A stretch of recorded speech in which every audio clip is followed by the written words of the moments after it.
Já estamos no ar em mais um podcast Tudo em Mente. Hoje comigo, minha amiga Kelly Freitas. Seja muito bem-vinda, Kelly. Muito obrigada, Yuri. É um prazer fazer parte desse projeto. Estou muito feliz pelo convite.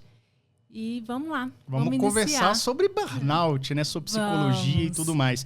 Kelly, diga para nossa audiência, para quem não conhece você ainda, o que você faz? Sou psicóloga clínica, palestrante, consultora empresarial e já fui gerente de recursos humanos. Atendo todas as pessoas que buscam por novas oportunidades diariamente, principalmente profissionais da área da saúde, por acreditar que quem cuida precisa ser cuidado.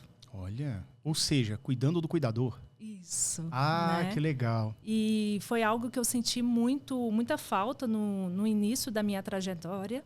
E ao longo dos meus atendimentos, eu recebi muitas demandas relacionadas de profissionais dessa área. E quando eu recebi essas pessoas no consultório, Yuri, o que é mais interessante, que todos eles iniciavam com uma queixa de ansiedade, depressão, compulsão alimentar. Só que todas as vezes, quando eu fazia todo esse levantamento, eu identificava que tinha algo para além. Foi quando eu comecei a aprofundar e eu descobri a síndrome de burnout. É uma síndrome que é pouco falada, né? Assim, as pessoas estão associando, acho que principalmente depois da pandemia. Isso. Vamos falar sobre isso daqui a pouco. Mas o burnout, ele é pouco falado. Inclusive, eu descobri esses dias que ele tem correlação com algum desses sintomas do tipo compulsão alimentar, estresse oxidativo, ansiedade, né? Depressão. Né? A base em si dos sintomas de burnout, dessa síndrome, ela é a depressão. O tratamento ouro é pautado no protocolo de depressão. Porque todos os sintomas é bem característico de uma depressão. Você acredita, então, que o burnout seria uma evolução da depressão? Ele inicia... hoje, na verdade, acho que até é bom a gente iniciar compartilhando que hoje a síndrome de burnout ela é uma doença ocupacional desde o dia 1º de janeiro de 2022. Nossa. Então, hoje ela é uma doença ocupacional. Anteriormente, né, muitas pessoas elas consideravam que a síndrome de burnout era um mimimi. Né? Então, a partir do dia 1º de janeiro, para quem considerava que era mimimi, hoje já é característico que é uma doença ocupacional. E todos os sintomas dessa síndrome, ela tem como base, né, muitas características depressivas.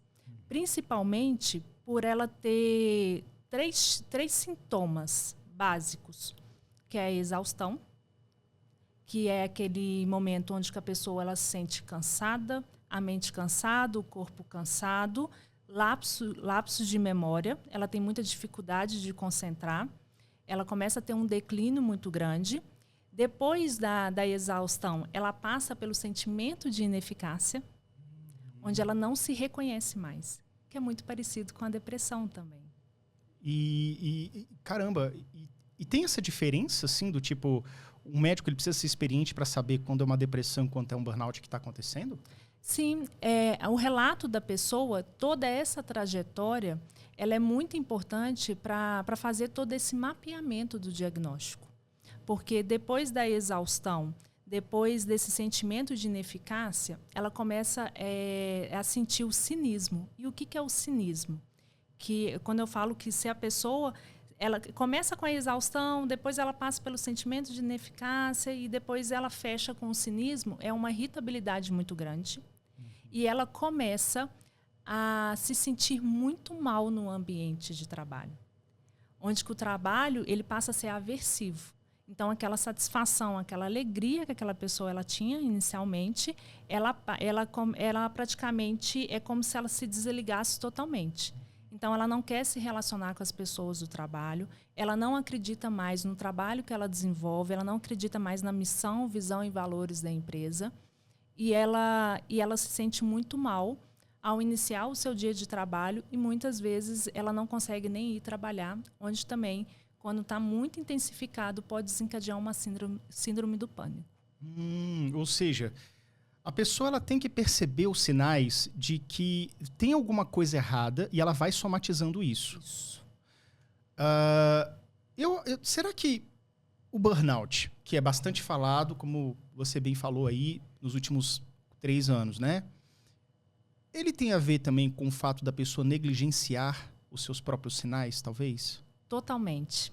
E ótima pergunta. Por quê? Hoje eu quero sair um pouco do senso comum. O que as pessoas compartilham muito nas redes sociais, que o sinal principal é a falta de sono, irritabilidade. Isso é a base. Se você já está sentindo esses sinais, provavelmente você está com sintomas de burnout. Provavelmente você já chegou na exaustão, você já chegou no sentimento de ineficácia e principalmente no cinismo. Só que os sinais, ele começa através dos nossos pensamentos. Como é isso? Por isso que eu quero desmistificar. Porque todo mundo considera que os sinais é essa irritabilidade, a falta de sono, e eu falo que não. Os nossos pensamentos, ele é o termômetro para o nosso bem-estar. Ou seja, você se ver fazendo uma coisa boa, indo para o trabalho, se vendo produtivo, é um sinal também de saúde mental ou não? Ótimo, sim. Porque tudo que você faz, tudo que você pensa, tudo que você faz, tudo que você projeta, você pensa.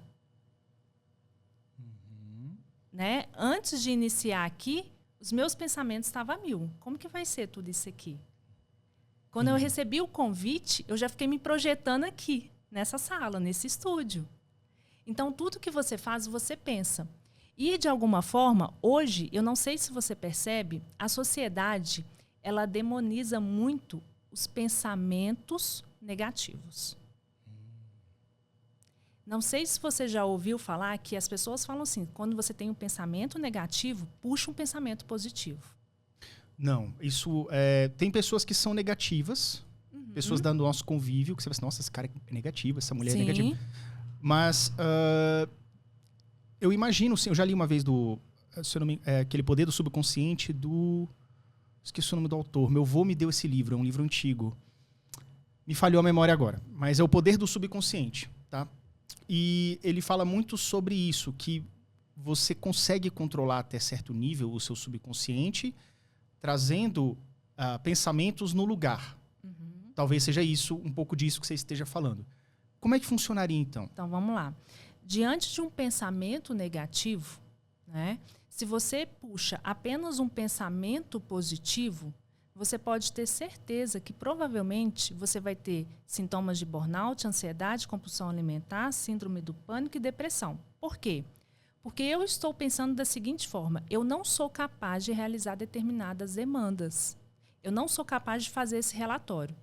Mas aí eu puxo um pensamento positivo. Não, eu sou capaz. Aí eu vou dormir. Aí você acorda de madrugada. Nossa, né? Tive uma insônia, né? Essa noite, não sei por quê. Aí no dia seguinte você está ali executando o trabalho, né? As suas demandas. Aí você fala assim, nossa, tem que iniciar aquela tarefa. Mas eu não sei se eu vou conseguir. Não, deixa eu começar outra tarefa aqui. Mas eu sei que eu sou capaz de fazer. Então, o que eu costumo dizer? Pensamento negativo. Pensamento que eu nem considero negativo, eu considero que é desconfortável.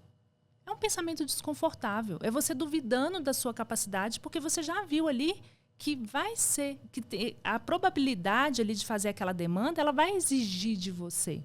A probabilidade é alta de você ter que dedicar, pesquisar mais sobre aquilo. E aí, se ela tem um pensamento negativo, desfavorável, e ela puxa esse pensamento positivo, ela não sai do lugar. Porque aí ela puxa uma procrastinação, ela puxa ali, talvez, né, uma insônia.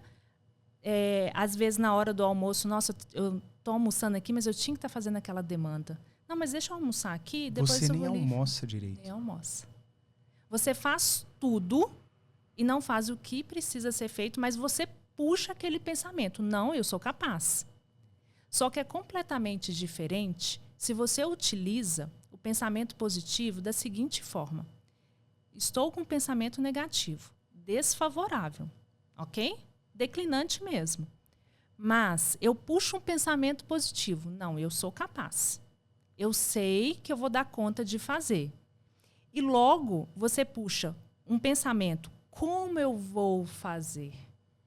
Qual que é o passo a passo? como tem que vir depois, né? Para não ficar só no campo das ideias, seria isso? Isso, no campo da imaginação. Eu tenho que ligar para José, porque José ele domina sobre esse assunto, então ele vai me dar ali uma dica. Eu tenho que conversar com a minha gestora, que provavelmente eu vou atrasar, mas eu já estou correndo atrás, e eu tenho que pesquisar mais. Então, se ele puxa esse pensamento negativo, desfavorável, mais pensamento positivo, mais solução de problema, é uma vida sem burnout, sem ansiedade, sem depressão.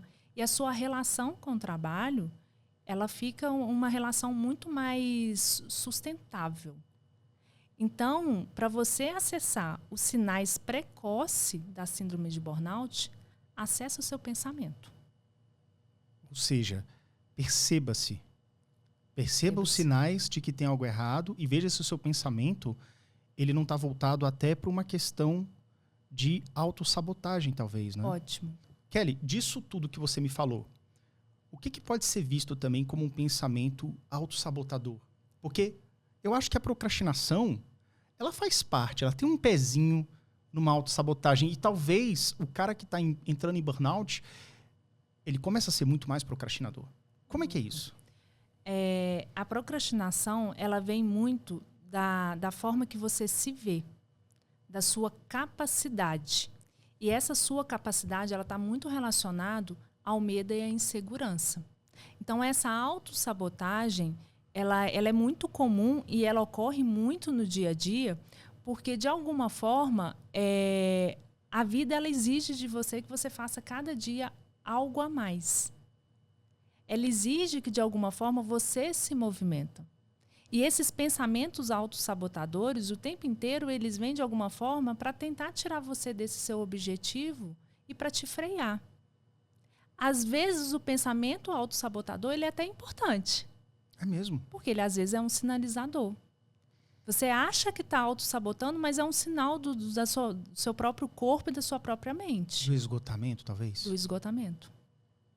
Cara, eu vou dar um exemplo meu. Ok. Atualmente eu tô trabalhando sozinho, tenho minha empresa, podcast, TDAH Descomplicado. Mas durante 12 anos eu tive uma jornada dupla. Comecei no Banco do Brasil, concursado, trabalhava na tecnologia. E durante 5 anos ou 6 anos eu tive a empresa e banco. Então eu tinha uma jornada dupla. Na pandemia a coisa deu uma desgringolada terrível. O que acontece? Eu tinha uma boa produtividade. Nunca fui excelente, mas tinha uma boa produtividade até a época da pandemia no banco, mesmo com essa jornada dupla. Chegou a pandemia, a empresa exigiu mais e tudo, eu comecei a cair uma queda livre, minha produtividade no banco. Até que depois a empresa cresceu. Ano passado eu me demiti. Fui lá, me desliguei do banco para ficar só na empresa e está dando super certo. A pergunta é o seguinte. Eu não me reconhecia. E um chefe meu, que trabalhou comigo antes, falou assim, Yuri, eu não estou...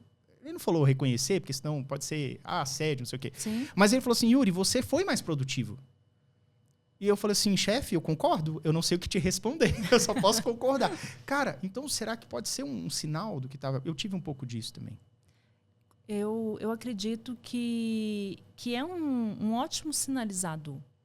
Né? Quando a gente fala desse declínio, dessa falta de motivação, ela pode ser mesmo esse pensamento autossabotador, mas eu vem assim, sabe? Quando você trouxe essa palavra autossabotador, até que ponto é a autossabotagem ou até que ponto é os seus pensamentos já de alguma forma, né, trazendo alguns sinais para você refletir, para você sair da sua zona de conforto.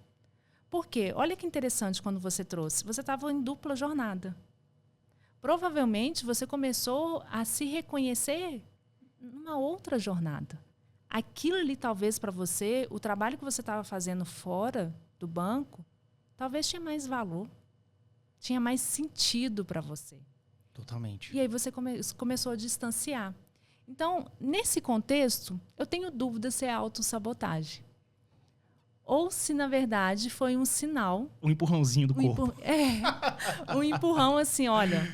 Tá na hora de... Já deu. Tá na hora de tomar uma decisão. Uhum. Porque eu costumo dizer que no decorrer do dia a dia, sabe, Yuri, a gente tem prazo de validade no ambiente. Concordo, cara. Concordo. Eu não concordo com essa ideia, assim, você tem que aposentar no lugar. Não, gente, a gente tem que movimentar. Concordo plenamente. E a pessoa tem muito disso. Isso é uma coisa muito dos nossos pais, assim, meio baby boomer, a galera que nasceu em 50, 60. Tipo assim, não, você entrou, por exemplo, o sonho do meu avô era que um dos filhos, meu avô teve 5 filhos, fosse funcionário do Banco do Brasil. Não foram, porque na época era um emprego excelente. Mas eu fui o único neto que fui aprovado no Banco do Brasil. Então, meu avô ficou super feliz. Foi o queridinho. Meu avô morreu tem 2 anos, mas ele ficou super feliz. Eu falei assim, vovô, você não sabe quanto eu vou ganhar ali. Eu vou ter que pedir dinheiro de vez em quando. Então, assim, veja que a regra era essa. Você entra num bom emprego e você fica lá até acabar. E olha que interessante. Às vezes, você toma essa decisão para agradar uma pessoa. Para agradar um familiar. Foi colocado aquilo ali na sua trajetória, né? Pelo que eu estou entendendo. Uma meta. Não, a meta era meio concurso. Mas como eu passei Qualquer no banco concurso, né? Aí passei no Banco do Brasil, meu avô ficou mega feliz, né? Sim. E por que o concurso, né? Porque provavelmente família de concurseiros. É verdade. Todo mundo se reconhecia. Ó, o concurso, se você passar no concurso, esse trabalho tem valor. Então, provavelmente, você cresceu inserido nesse ambiente, que é um local, assim, extremamente acolhedor, favorável.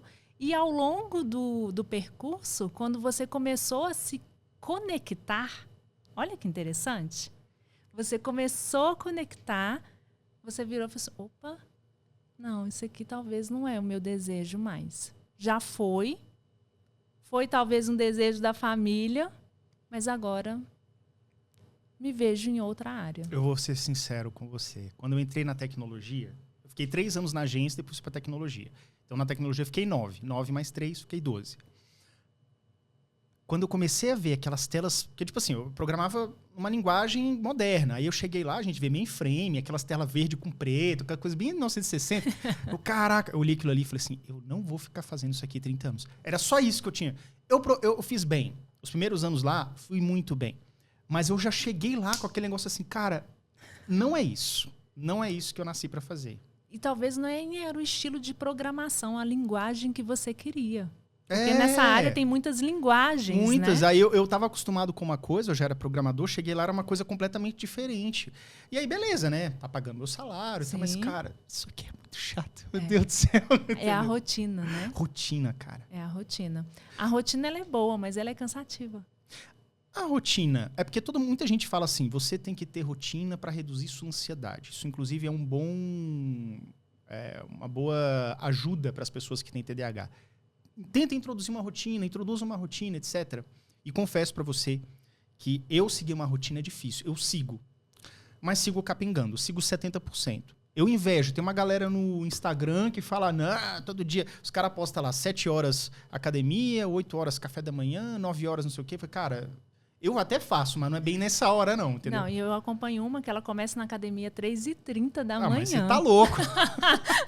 Ainda já tem aqueles malucos, o milagre da manhã, né? Tem a galera que às 5 da manhã já tá de pé. E aí o cara 3, enfim. Mas veja aqui, será que a rotina em excesso para pessoas que não estão acostumadas com rotina não pode ser um gatilhozinho de um estresse? Pode. Por quê? Porque tem perfil, a gente fala isso de mapeamento de perfil. Cada um tem um perfil. Eu amo rotina. Mas eu amo rotina assim, que eu seleciono aquela rotina. Né? E cada um tem um mapeamento de perfil. Cada um tem o seu próprio perfil. E a rotina, talvez, ela não se encaixa para todo mundo. Só que existe uma diferença muito grande de uma rotina saudável e você não ter essa autorresponsabilidade. Porque aí existe essa diferença. Sim. Existe essa diferença que você vai ter que seguir uma rotina, às vezes, mesmo você gostando ou não, porque você é um adulto e você tem que ser responsável com a sua própria saúde, com o seu bem-estar. Mas dependendo do ambiente que essa pessoa se encontra, dependendo da rotina, não é para a pessoa. Eu entendi. Eu acho que tanto criar uma rotina, que às vezes a pessoa vê um influenciador falando, vou tentar seguir isso aqui também. Ou seja, também uma questão laboral, do tipo, tô no emprego, que aquilo não é meio que para mim, é um fator que pode desencadear um estresse. Agora eu te pergunto, muita gente pode estar pensando assim, pô, beleza, Talvez eu esteja me identificando com eles, meu trabalho não seja o que eu quero, tá? Como é que a pessoa diferencia? Porque tem gente que vai falar assim, cara, beleza, mas eu não tenho escolha. Ou eu trabalho ou eu morro de fome. É a realidade do boa parte do brasileiro. Sim. Quando você está num ambiente estressor ou estressante, como é que você percebe isso e muda isso? Sem precisar necessariamente se demitir, digamos assim. Ótimo. Eu não acredito que, para o seu bem-estar, necessariamente você tem que demitir de imediato. E essa é uma preocupação muito grande. Por quê? Porque aquela tríade dos sintomas que eu comentei no início, que é exaustão, sentimento de ineficácia e cinismo, é aquilo. As pessoas, elas negligenciam os sinais dos pensamentos, que acabam demonstrando que tem algo ali de errado, e ela acessa diretamente ali depois no cinismo, que é esse distanciamento. E aí essa pessoa, quando acessa o cinismo, ela começa a se sentir tão mal naquele ambiente corporativo, ou no ambiente acadêmico também, sabe, Yuri? Porque acontece muito no ambiente acadêmico. Ela pede para sair. E não é o momento de pedir para sair. Porque aí você está doente. E você vai intensificar ainda mais essa doença. Então, se você percebeu que eu não tenho uma opção nesse momento, eu não tenho um outro emprego, eu só tenho isso aqui, vamos utilizar da comunicação. Vamos conversar com um gestor imediato. Eu vejo muito que um perfil de pessoas que acessam a síndrome de burnout é um perfeccionismo exacerbado, um autossacrifício muito grande e uma falta de comunicação gigantesca. A pessoa não externaliza e também e o outro também não percebe. Não percebe. Tipo, não há comunicação, é isso? Isso. Como é isso? Então, se você tá percebendo que aquela rotina não se enquadra, não está encaixando para o seu cotidiano, você não está sendo produtivo com aquela rotina, levanta a mão, compartilha com o gestor, propõe uma nova abordagem, um novo estilo de rotina. Que no final você alcança aquele mesmo objetivo da empresa, que é sempre o quê? Resultado. E você compartilha aqui, eu estou com dificuldade de seguir essa rotina. Diante do meu perfil, eu percebo que eu funciono melhor assim, dessa forma. É possível a gente fazer um teste? E o que eu vejo quando as pessoas chegam no consultório, no adoecimento? A comunicação é péssima. Eu tenho medo de falar, eu tenho medo da reação da pessoa. É uma insegurança tão da pessoa, muito da pessoa, ao ponto que o medo dela é tão grande diante de toda a trajetória dela de vida, que quando ela chega nesse ambiente corporativo, a hierarquia assusta. E essa questão do estresse, antes do burnout, o burnout começa com um estresse. A pessoa que tem essa mentalidade assim, né, de não compartilhar e tudo, talvez ela se cobre muito, perfeccionista, como você falou. Ótimo. E ela quer o quê? Ah, beleza, então eu vou dar conta.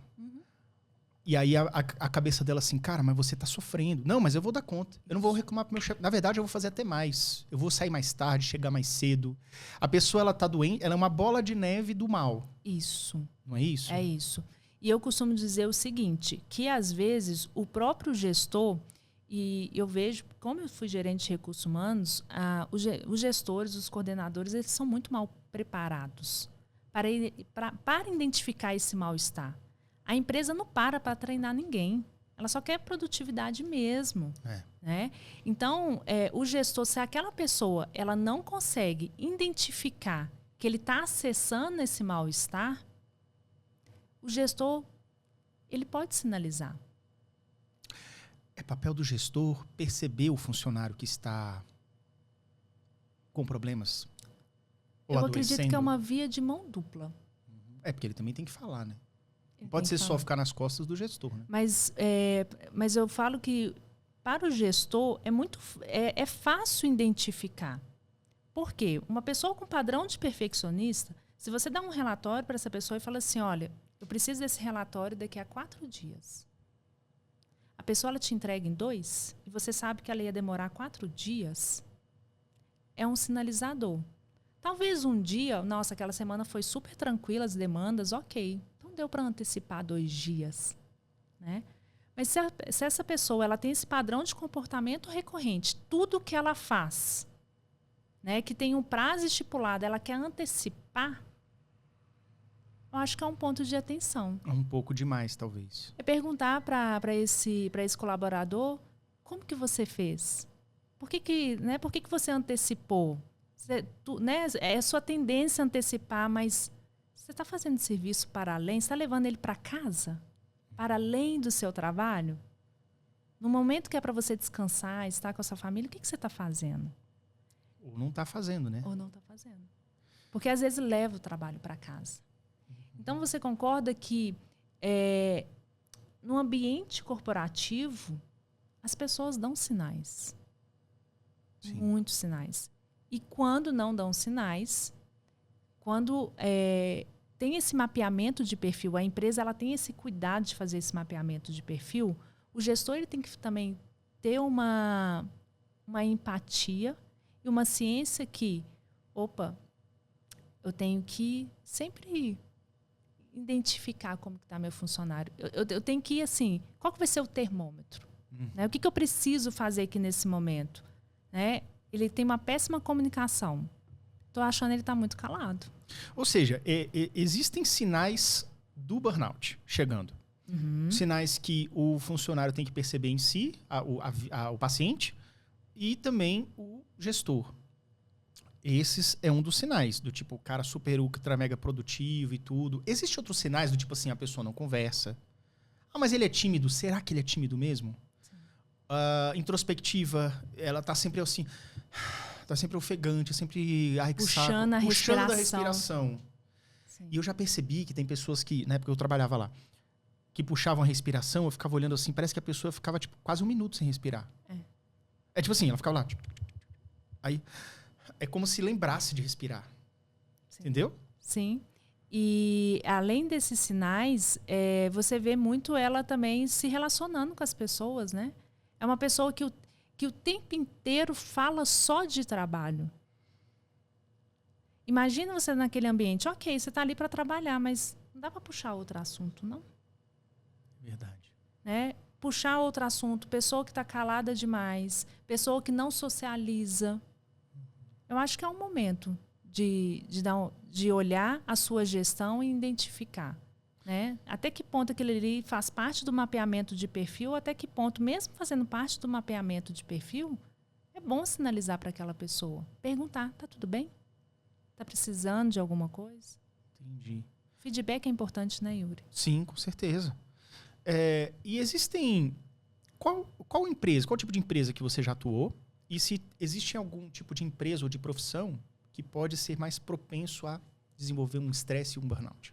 Trabalhei em indústria farmacêutica e eu trabalhei também na área de construção civil, mineração e florestal. Mas tem um padrão, né, que a gente fala que são os profissionais da área da saúde, né? Principalmente com perfil de alto sacrifício, são os verdadeiros doadores humanos. Mas tem pessoas, são os educadores, os policiais, os bombeiros, todo aquela profissão que exige que você tenha contato em excesso com o cliente, com pessoas e que principalmente você tem que dar resultados rápidos, respostas rápidas. Ou seja, que você não tenha muito tempo para pensar ou para respirar ou para fazer as coisas com calma. O tempo inteiro você está ali, né, no estresse, o tempo inteiro ali você está, né, atendendo uma necessidade, uma demanda do outro. E é interessante essa sua pergunta com relação a essa tendência de profissão. A gente, né, tem que ressaltar 2 pontos. Primeiro, todas as profissões, né, é suscetível a desenvolver o burnout, mas essas de uma forma bem intensa. Mas também tem outro ponto, sabe, Yuri, que essas profissões... Não só essas profissões, mas todo mundo vivencia, que é um sinal de alerta, que é o estresse. Na síndrome de burnout, existem 2 tipos de estresse. O estresse externo e o estresse interno. Como é que seria isso? Então, vamos lá. O estresse externo é o mundo. é a pressão por resultado, né? Pressão por resultado, exigências para participar de reuniões, exigências para entregar relatório. São pressões o tempo inteiro que você vivencia no ambiente corporativo. Quando você não está no ambiente corporativo, você está na faculdade, aquelas demandas, aquelas exigências de faculdade. Mas, além desse fator de estresse externo do trabalho, a gente tem um mundo, né? É aquilo, você tem que aprender o que é milhas, você tem que aprender a investir, você tem que fazer novos cursos, porque o tempo inteiro as redes sociais estão te dando mais e mais cursos para você fazer. Bombardeando. O companheiro do lado está falando de 3 cursos que ele está fazendo ao mesmo tempo e eu não estou fazendo nada. Estou ficando para trás. Estou ficando para trás. Então, o mundo, o cotidiano, ele é estressante. Você acha que uma boa opção para a pessoa que está numa situação dessa, ainda não conseguiu sair, a gente vai falar de tratamento daqui a pouco, seria interessante ela pensar assim, cara, será que eu não estou abraçando coisa demais? Sim. Eu não estou sendo super-herói demais? Ou eu não sou super pai, super mãe, super funcionário, faço Uber, entendeu? Sim. Não está rolando isso, a pessoa quer abraçar o mundo. E por que a pessoa ela tem dificuldade em identificar que ela está abraçando o mundo? Porque ela acessa o estresse interno. Porque quando ela vê o externo, todo mundo fazendo tudo e ela não fazendo praticamente nada, que ela considera que é nada, mas ela já faz muita coisa, ela começa a se cobrar. Eu estou ficando para trás, eu não sou boa o suficiente, o que está acontecendo comigo? Antes eu conseguia ler 3 livros ao longo do mês, mas o meu amigo está conseguindo ler 4, eu não consigo ler 3, mas essa pessoa, ela se desconecta tanto dela que ela não consegue perceber que a rotina, talvez, do outro que está do lado é completamente diferente do dela. Ou seja, a pessoa tem que entender que ninguém é igual, cara. Eu vejo uma questão... eu já vi essa... Eu não concordo muito com essa expressão, mas já vi uma expressão chamada positividade tóxica. Eu não concordo, porque acho que o nome é muito simplista. Mas talvez seja um pouco isso. A pessoa, ela vê assim, caraca, o mundo é tão produtivo, lindo e perfeito no Instagram. Eu quero ser assim também. Para começar, você já está confundindo o teu palco com os teus bastidores com o palco da pessoa. Para começar. Ninguém vai postar foto feia, acabei de acordar com olheira, não é? São poucas pessoas que assumem, igual você comentou, que não conseguem fazer a rotina 100%. Então, é exatamente isso. Olha, tem uma coisa que eu coloco, inclusive está no meu curso, que eu chamo de... meu nome que eu dei. Honestidade radical.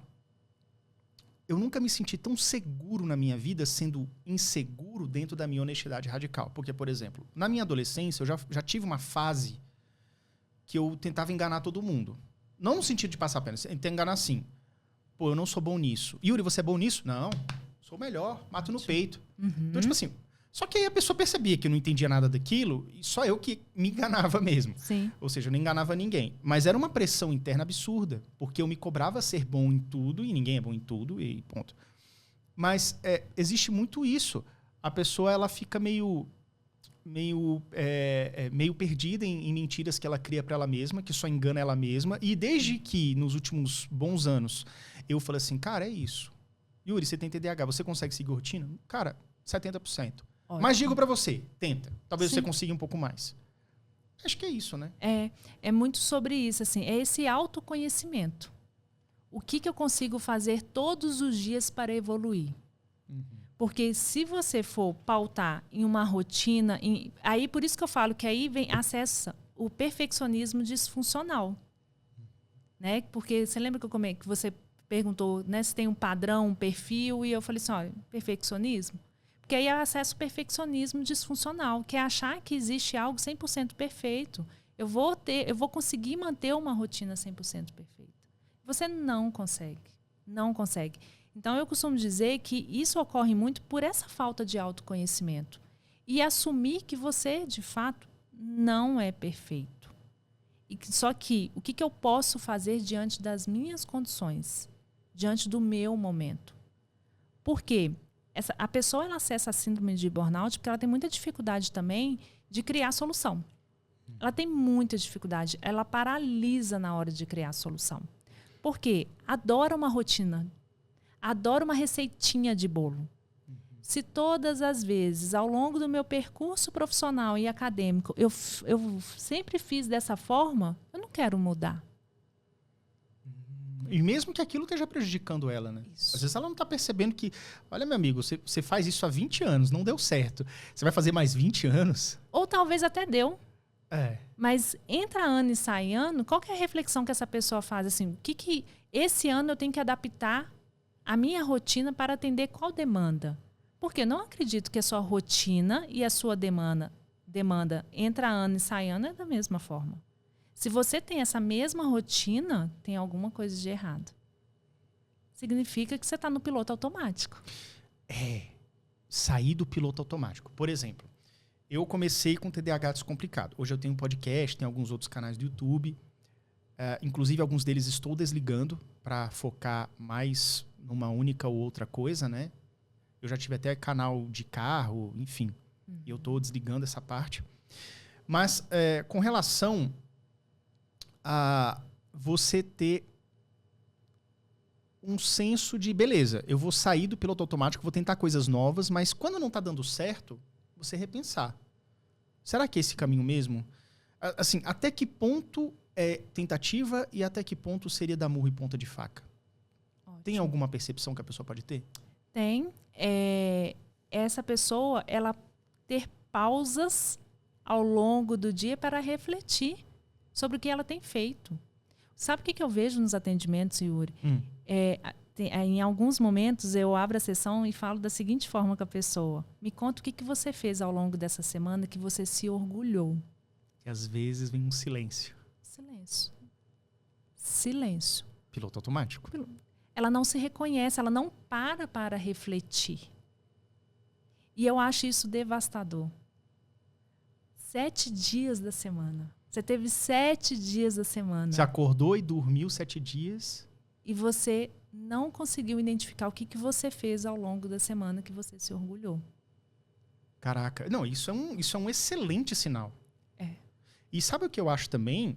A pessoa, uma vez que ela faz essa reflexão que você falou aí do consultório, que é uma coisa simples, mas as pessoas não param para fazer, é que às vezes a pessoa ela até percebe, poxa, alguém que está assistindo agora, eu realmente olhei minha semana, não fiz nada de produtivo, mas a pessoa às vezes tem vergonha de ser taxado como alguém que nunca termina nada. Mudei comecei direito, não gostei, depois fiz engenharia, não gostei, depois fiz letras, não gostei. Você nunca faz nada. Mas às vezes o cara vai se encontrar na geografia. Sim. E o cara, se ele não tentar direito, sei lá, medicina, as outras coisas, até chegar no que ele queria mesmo, que era ser professor de geografia, digamos assim, ele não vai ele não vai encontrar aquilo, ele não encontrou. Eu acho que a pessoa ela tem que procurar incessantemente aquilo que ela fala assim, cara, essa semana eu me orgulhei. Isso. E não parar. Não é porque você tentou 2... Não existe um limite, né? Do tipo, você só pode tentar 2, 3 vezes. Depois, abraça o que você tem. Jamais. Porque se a gente entra nesse limite, a gente adoece. Porque o cotidiano, a gente está em movimento o tempo inteiro. A vida, ela te puxa todos os dias para novas oportunidades. Eu amo essa frase. Caraca. Poderoso, né? Não é à toa que eu falo assim, eu atendo todo mundo que busca novas oportunidades todos os dias. Se você busca, pode chegar. Vamos juntas, né? Eu acho que esse é o objetivo. E aí, quando você se depara em um contexto que você coloca esse limite, é chato demais. Que sem graça. E não apenas sem graça, mas você está se castigando, né? Pessoal, se tem alguma coisa errada, tá errado. O nome já diz, vai arrumar isso aí, seja o que for. E tem outra coisa também. Muita gente associa burnout ou estresse ou whatever com relacionamento. Existem relacionamentos que podem te causar isso? Como é que funciona mais ou menos? Você percebe isso no consultório? Percebo. Eu percebo isso no consultório. Tem isso nos relacionamentos afetivos nos dias de hoje. Burnout amoroso. As pessoas estão cansadas de se relacionar, ok? Tem esse burnout.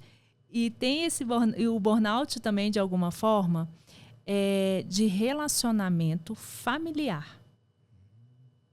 Como é isso? Vamos lá. E eu acho que agora você vai gostar. Vamos lá, vamos perceber. Vocês vão gostar. Quando eu estava me preparando para...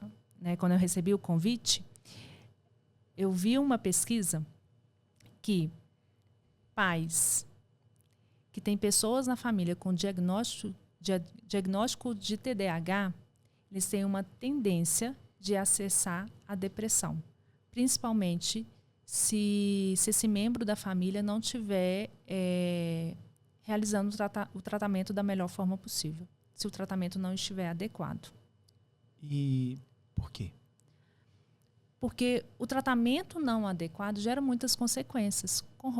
Comportamentos disruptivos, né? A família, às vezes, não tem aquela estrutura para dar para esse familiar.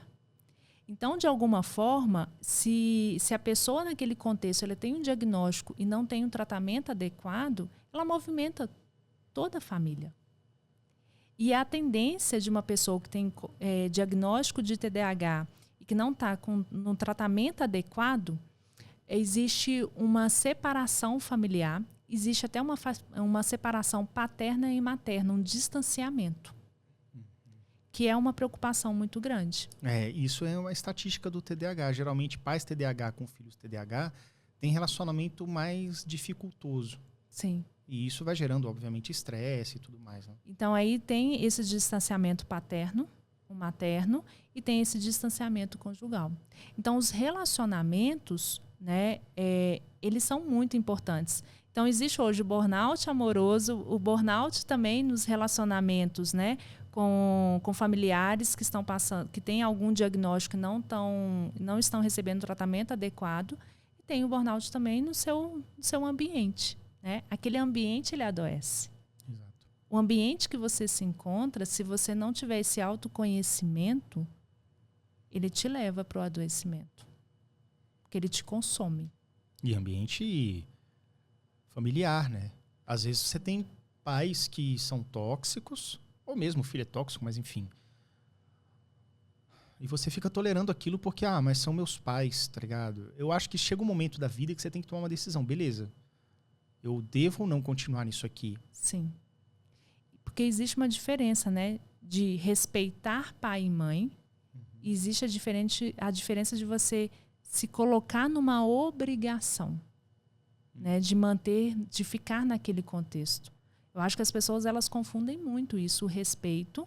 Né? Mas às vezes a gente tem que reconhecer que é possível respeitar, mas eu posso afastar. Porque aquele ambiente ali familiar... ele não contribui. Ele não contribui para o meu bem-estar e ele realmente, assim, ele declina não só a pessoa, mas todo o relacionamento familiar. Caramba, isso abre a cabeça da gente. Porque tem gente que está em relacionamento complicado, familiar, e não percebe. Sim. Por exemplo... A minha mãe, ela tem TDAH. Não diagnosticado, mas ela tem. Ela é clássica, mas porque ela nunca foi atrás do laudo mesmo. Uhum. E ela já tá... Ela já entendeu o que tem e não quer se tratar, enfim. Tem consequências? Ela percebe as consequências no dia a dia? Percebe, eu já falei pra ela. Aí, às vezes ela fala pra mim assim, não, meu filho, vou procurar ajuda e não sei o quê. Eu falei, tá bom, mãe, mas já meio que sabendo que ela não vai, entendeu? Mas, enfim.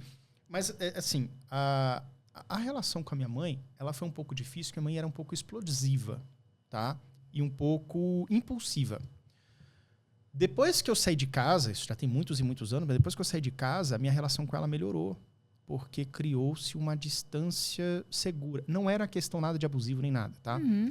Mas era uma relação difícil, que aí é como se o tempo, a distância, acalmasse a situação como um todo. Sim.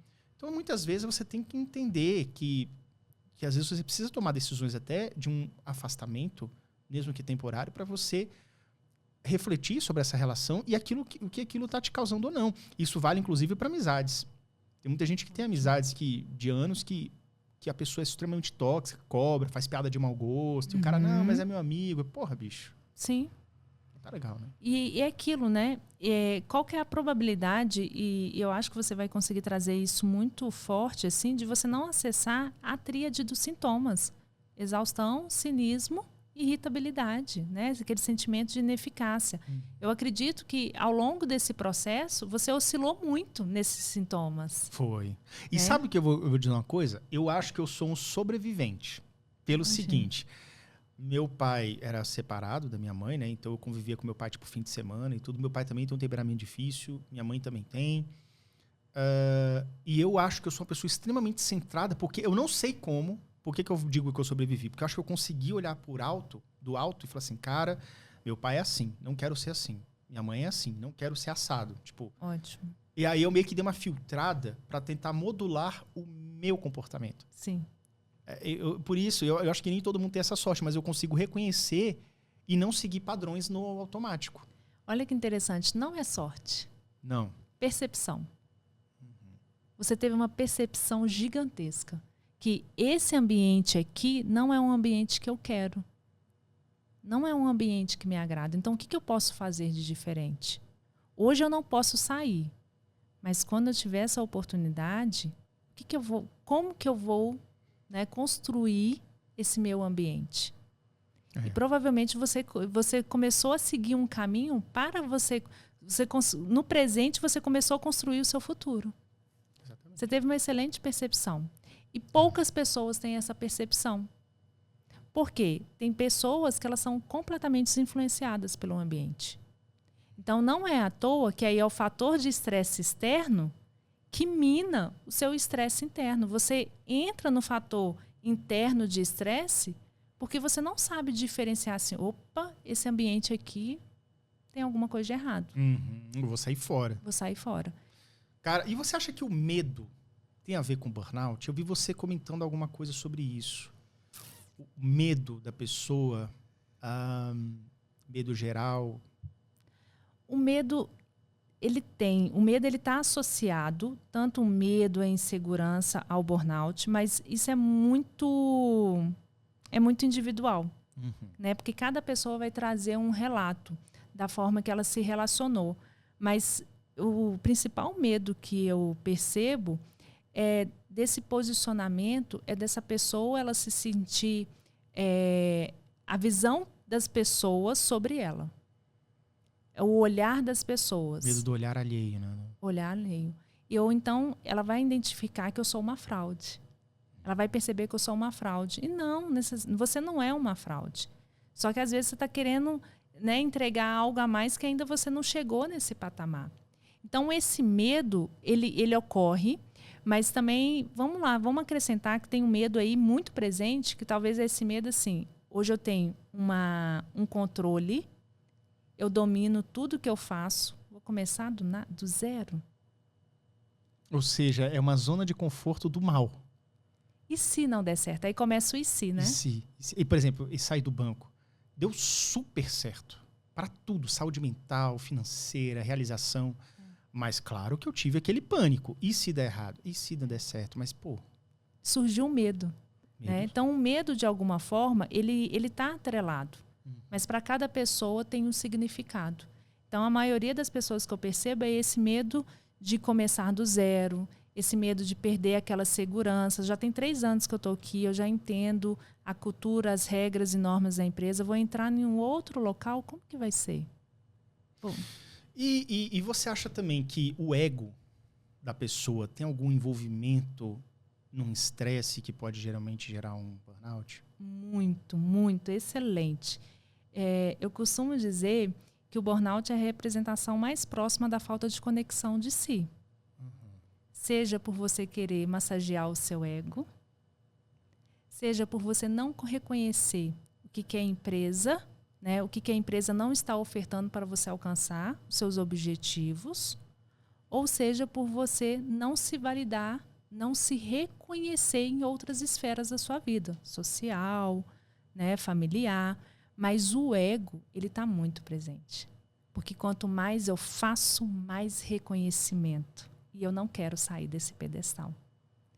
Então, a pessoa ela entra no burnout, por quê? Porque ela tem esse ego aflorado, essa grandiosidade, esse arrogo, que para ela é extremamente importante.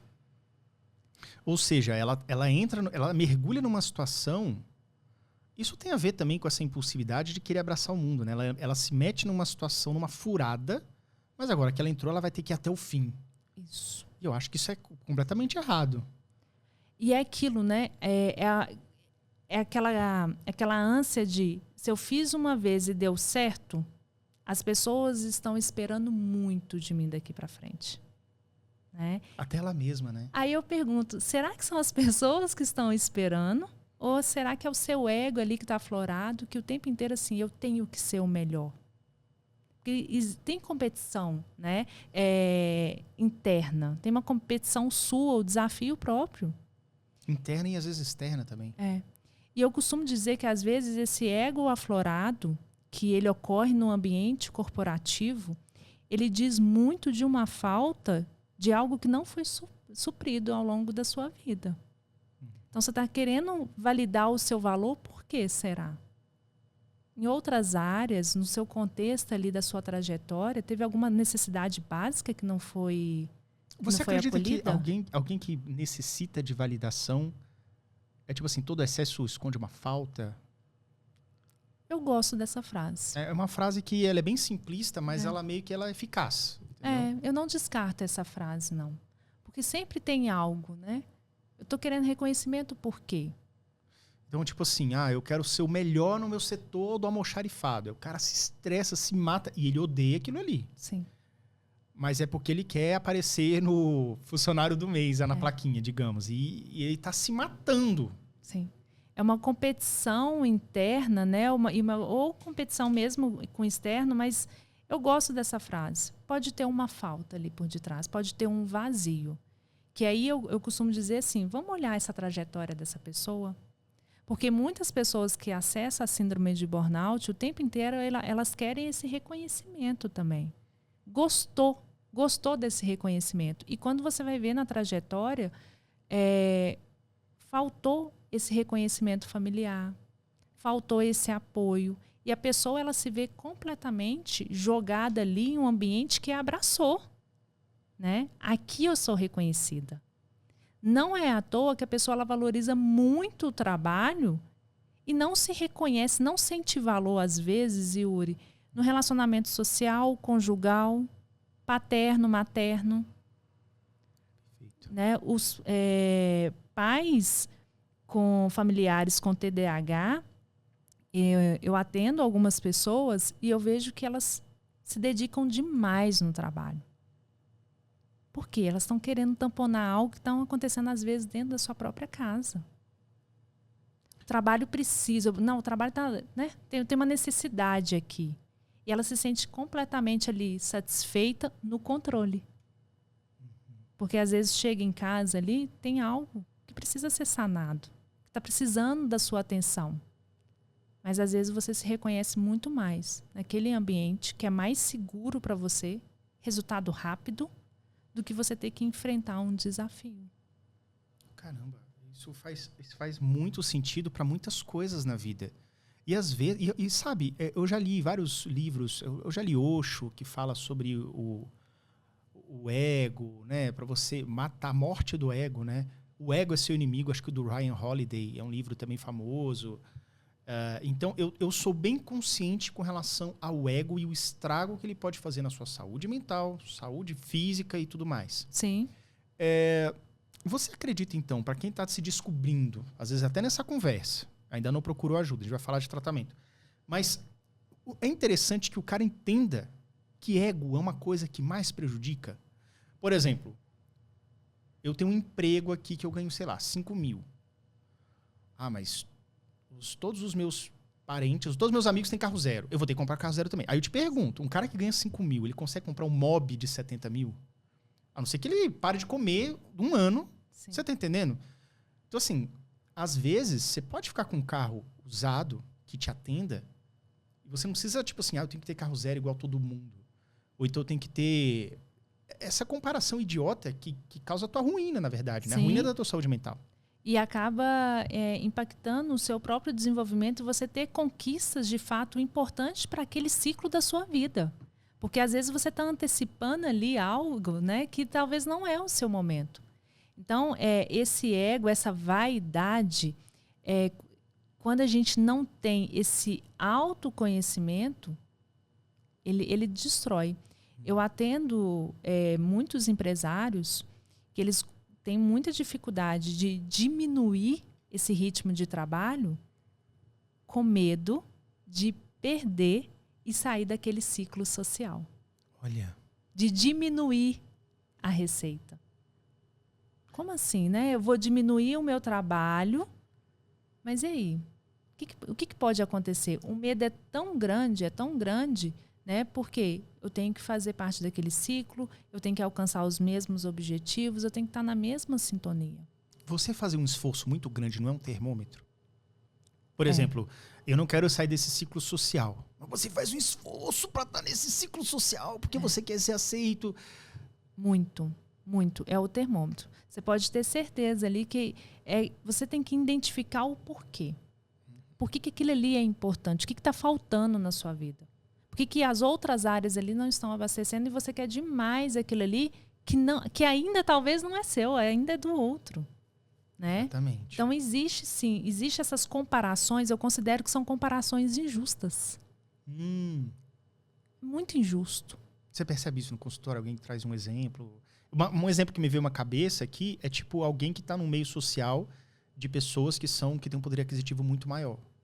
Aí essa galera, então galera, vamos para Paris. Aí o cara se mata no cheque especial para ir para Paris com a turma. Sim. Loucura, né? Mas eu vou trazer algo que nem é desse ciclo social. É um ciclo, né, do nosso cotidiano. Eu atendo uma pessoa que ela não se reconhece, ela não quer para a vida dela, tá? Ela não quer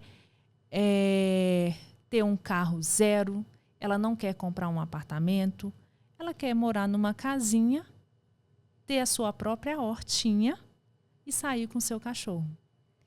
E ela é aquela pessoa que, de fato, ela quer chegar no seu horário e sair no seu horário, mas ela está disponível para atender as necessidades da empresa de forma pontual, fora daquele contexto empresarial.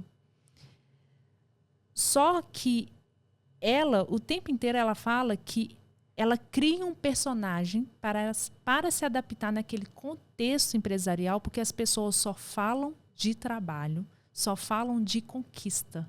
Trabalho, conquista, sucesso, dinheiro. Isso. E ela fala assim, eu não tenho coragem de falar que eu não quero isso para minha vida. Porque se eu falar isso, eles vão considerar o quê? Que eu não sou uma boa profissional? Que às vezes eu estou entregando pouco? Porque eu não tenho objetivos? Não, você tem objetivos. Esse é o seu objetivo. Existe muito hoje na sociedade o tal do volume.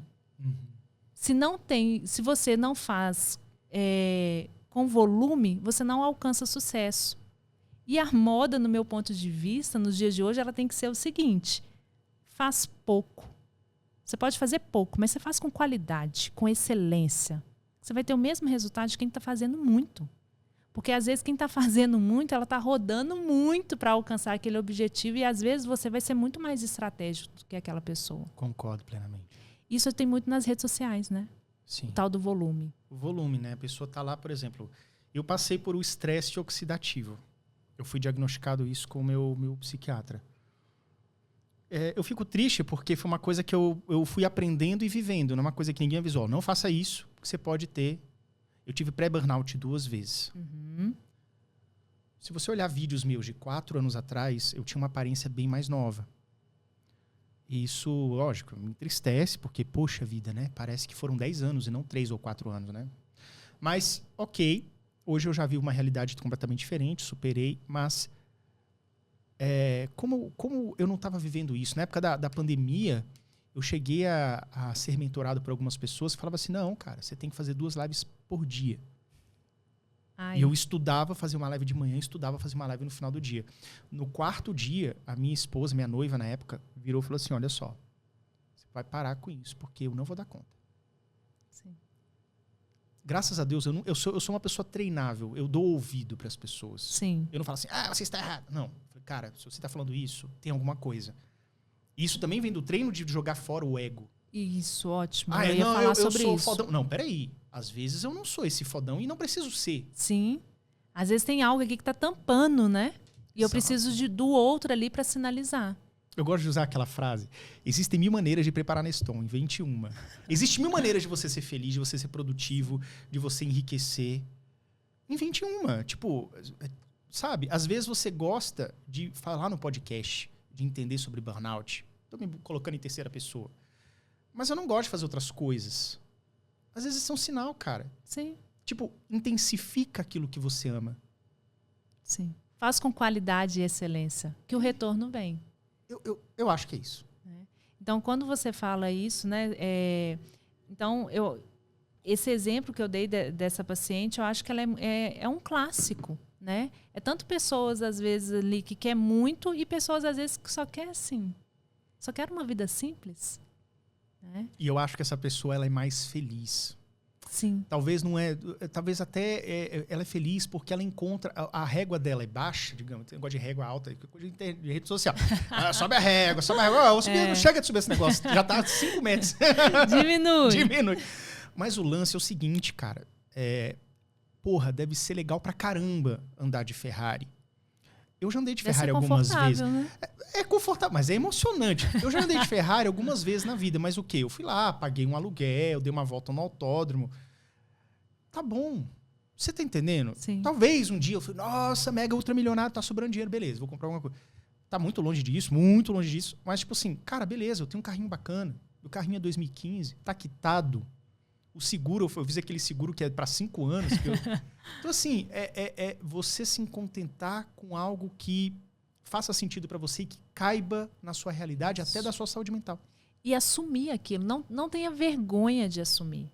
Né? Nós estamos ainda nesse processo dela se reconhecer e dela assumir. Levantar a mão assim, gente, que bom que vocês gostam disso, né? Mas, que bom, mas... E às vezes você se satisfaz fazendo um pouquinho daquilo. Tipo assim, não preciso viajar toda semana para Dubai. Basta uma vez a cada 10 anos para conhecer aquilo ali. Sim, tá ótimo, né? Vamos lá, então. Vamos falar sobre tratamento. Para quem já está vivendo o estresse ou já entrou no burnout, né, que é uma das evoluções, se a pessoa não se cuidar. O que a pessoa pode fazer num cenário que ela já identificou que está com burnout? A primeira coisa é buscar tratamento. Por quê? Se você já percebeu que você está com sintomas de burnout e se você não trata, vai desencadear para uma ansiedade, depressão, compulsão alimentar e síndrome do pânico.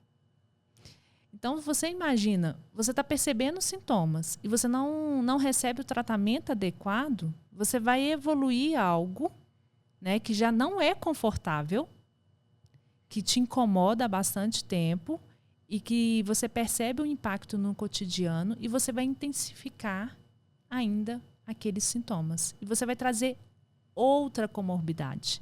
A gente fala muito disso, né, na psicologia, a pessoa inicia, às vezes, né, ao longo do seu percurso, ela desenvolve uma doença, um transtorno, e quando você não trata da melhor forma possível, você puxa uma outra doença. Então, aí você deixa de tratar apenas a síndrome de burnout e você passa a tratar também a depressão, a ansiedade, a compulsão alimentar, o alcoolismo, a síndrome do pânico. E outro fator importante que é essa busca por ajuda, porque na nossa mente ocorre um afinamento da massa cinzenta do córtex pré-frontal. No burnout? No burnout. Por quê? A pessoa ela vivencia no período prolongado de estresse. Ela está no período prolongado de estresse. O estresse, ele gera esse afinamento no córtex pré-frontal. Cara, e o córtex pré-frontal é a nossa cognição. Extremamente importante. Se você perde memória, perde um monte de coisa. Né? Para tomadas de decisões, planejamento, organização. E interfere no hipocampo. No funcionamento do hipocampo, que ele é responsável na retenção de memória. Esquecimentos. Pode ser burnout. Então, você imagina assim, se você está sentindo esses sintomas e você não busca tratamento, você está deteriorando o seu corpo, porque você vai sentir tudo aquilo. Exaustão, irritabilidade, nervosismo, sentimento de ineficácia que abala o seu emocional.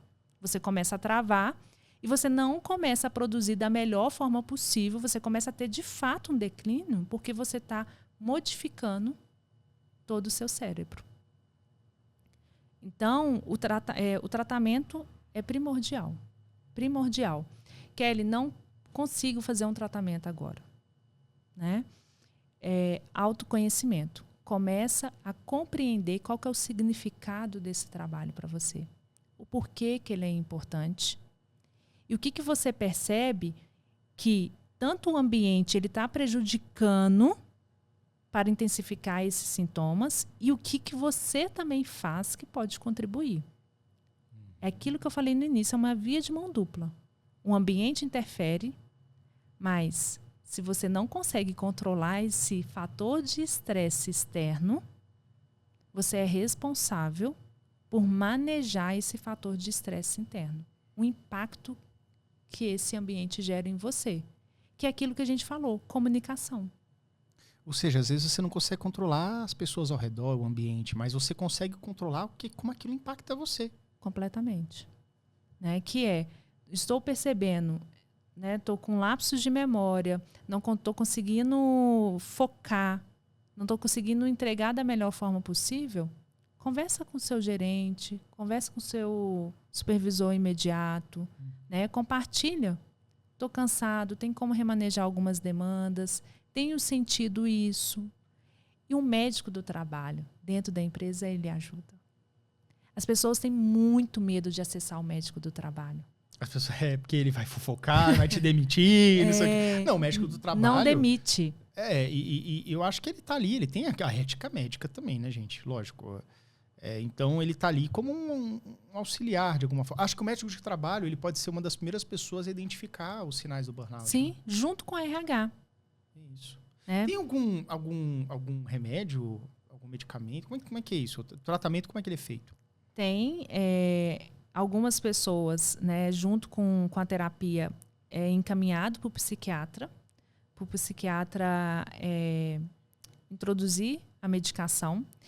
A tendência é que seja um medicamento antidepressivo, porque, como eu disse, a base do tratamento da síndrome de burnout é o tratamento ouro hoje, é o tratamento de depressão. Então, provavelmente, e aí você, olha, imagina, percebi, não tratei, você provavelmente, junto com todo esse contexto, você vai ter que introduzir uma medicação. E aí você tem que fazer todo um tratamento medicamentoso. Então, existe sim, né, medicamentos específicos e isso depende de cada demanda, de cada sofrimento. Porque eu atendo pessoas que nesse contexto tá mais tendencioso para a ansiedade, outros para a depressão, pensamentos de auto, né, e essa síndrome do pânico. Uma vez com síndrome do pânico, né, você tem, de fato, um pavor gigantesco só de pensar no trajeto da empresa. O cara já sofre na hora de saída de casa. E provavelmente ele não consegue sair de casa. Então, o tratamento, junto com a terapia, para alguns casos, introduz a medicação. Paralelo a isso, alimento, tem alimento que ajuda, alimento que atrapalha? Alguma coisa você sabe? Tem uma alimentação mais saudável possível, né? Diminuir a quantidade de açúcar, de carboidrato, né? Porque isso, de alguma forma, ele intensifica a sua letargia, né? Muito carboidrato, você fica mais letárgico, então você contribui ainda mais para aquele desânimo, desmotivação. O açúcar, o café em excesso. A tendência das pessoas que estão com sintomas de burnout tomar café o dia inteiro é gigantesco. Nossa. Porque estão exaustos e eles ficam buscando aquela energia através do café. Aquela gasolinazinha no café, aquela energiazinha. Mas o cara já está com a cabeça fritando, né? Sim. Não vai dar conta. Então, a redução da cafeína é muito importante, do açúcar também e dos carboidratos. Então, uma alimentação mais leve, uma alimentação mais controlada é fundamental. Exercício físico, né? Eu costumo dizer que higiene do sono, exercício físico e uma alimentação saudável é a base. Você não pode fugir disso. Você tem que acessar de imediato. Porque isso te dá minimamente força para você lidar com as circunstâncias do cotidiano. Cara, faz muito sentido. E aí, perguntando, a pessoa que está em burnout, que provavelmente, como você falou, é uma espécie de ansiedade assim, exacerbada. O burnout, ele engorda, ele faz com que a pessoa tenha fugas do tipo assim, procure mais doce, procure mais café. Isso a gente tem que tomar cuidado, porque é aquela coisa. Talvez o burnout ele mude seus hábitos, que muda a tua saúde e que piora o burnout. Né? Qual é o risco da pessoa acessar a compulsão alimentar ou comer emocional? Né? Porque aquele desânimo, aquela insatisfação é tão grande que a pessoa ela encontra refúgio na comida. Mas também tem pessoas que diminuem muito a fome, Yuri. Então, tem pessoas que emagrecem muito nesse contexto. Então, eu costumo dizer que cada pessoa ela vai ter uns sintomas. Tem gente que vai ter alguns sintomas muito mais exacerbados, né? E outros vão ter uns sintomas assim, mais exacerbados para compulsão, mais exacerbados, às vezes, menos... Voltando? A pessoa, às vezes, ela vai acessar bastante a compulsão alimentar, mas, às vezes, ela não vai ter desejos e interesse pela comida. Onde ocorre ali perda de peso, né? E fica muito mais assustador para todo mundo. Porque aí aquela pessoa, ela fica com aquela aparência deteriorada, e as pessoas ainda elas começam a intensificar, né? Elas começam assim a lembrar, está acontecendo alguma coisa? Né? Você está emagrecendo, ou talvez você está engordando. E tem muito a ver, uma ligação direta às vezes. Né? Sim. Kelly, dentre várias coisas que você fala nas suas redes sociais também, eu vi que você fala acerca de uma técnica OM. Você fala um pouco acerca da procrastinação, quando a pessoa se percebe. O que seria essa técnica? A técnica OM é você acessar os seus pensamentos e identificar através dos seus pensamentos qual que é o objetivo, qual que é o seu foco com relação àquela demanda que você pretende realizar.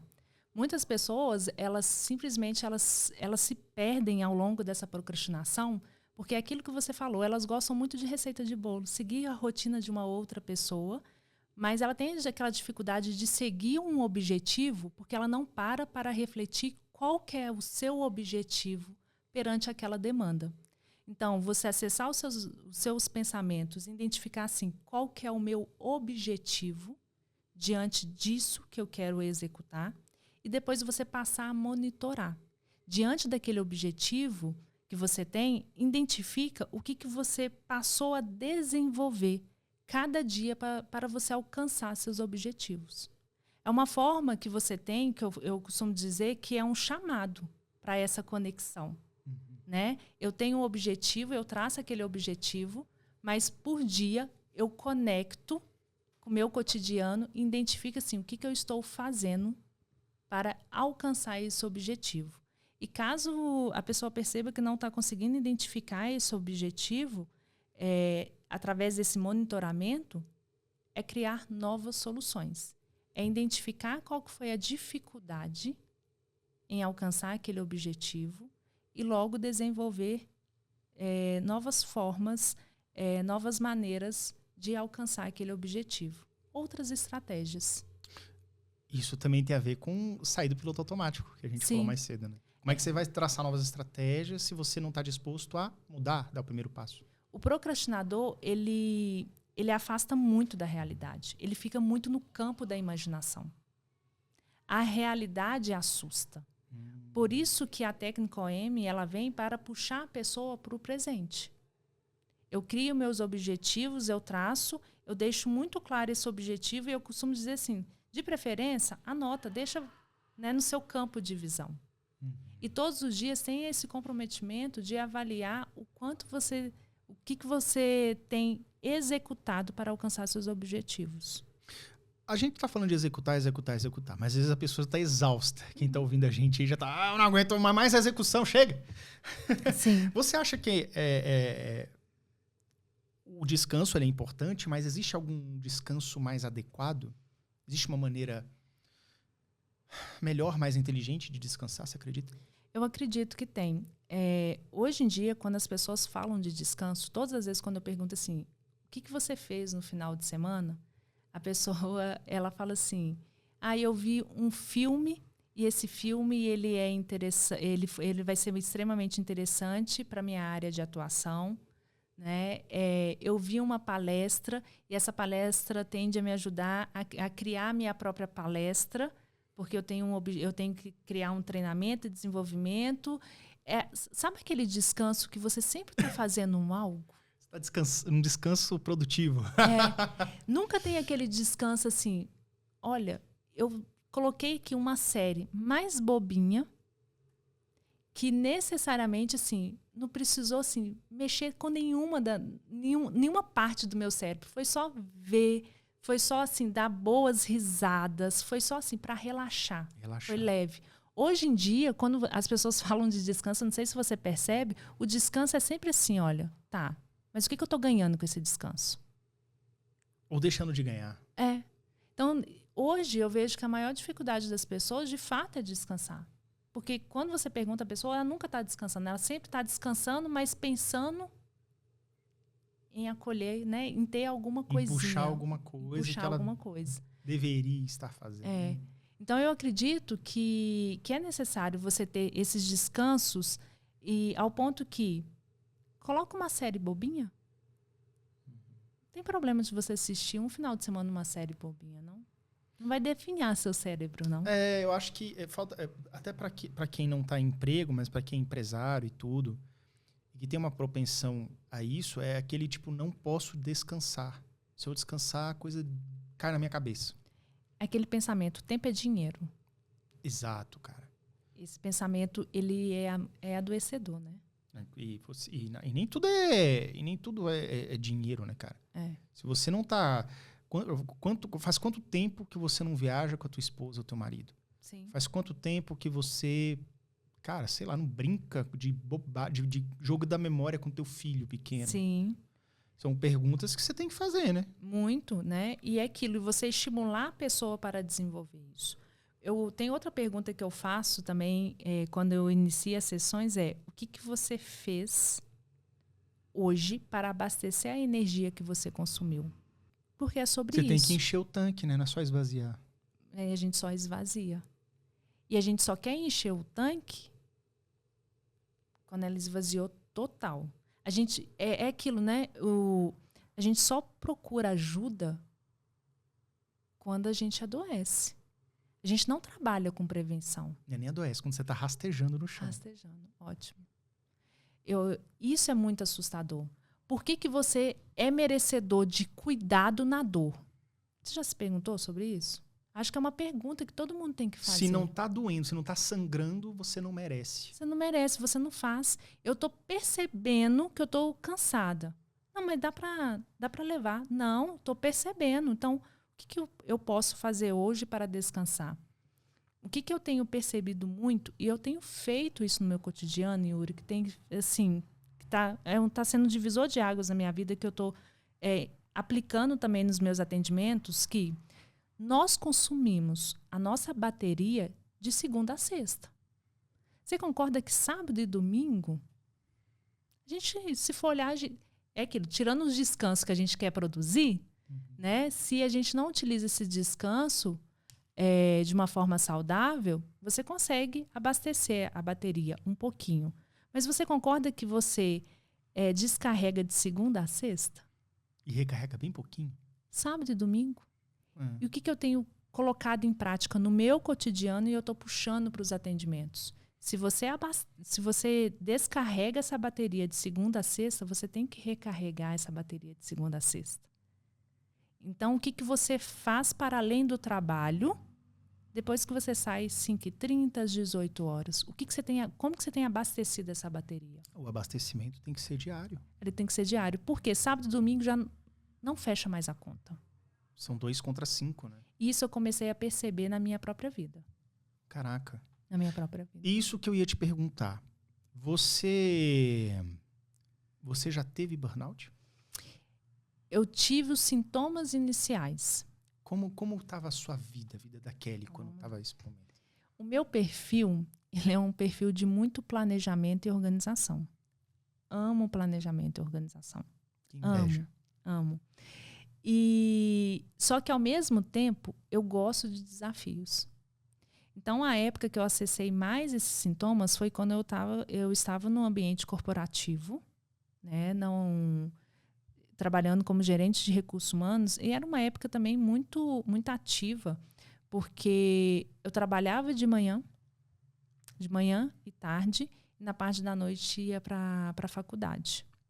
Então foi uma época que eu tinha que visitar a obra no interior, e eu tinha uma prova no mesmo dia, então às vezes eu tinha que acordar 4 horas da manhã, 3 horas da manhã para pegar a estrada, para estar 8 horas na obra, fazer o que eu tinha que fazer para voltar no mesmo dia para não perder essa prova. Quando eu tinha que estudar, às vezes eu acordava 4 horas da manhã para estudar. Então foi uma época que eu acessei muito esses sintomas. Só que era algo que eu estava preparada. Eu me preparei para isso.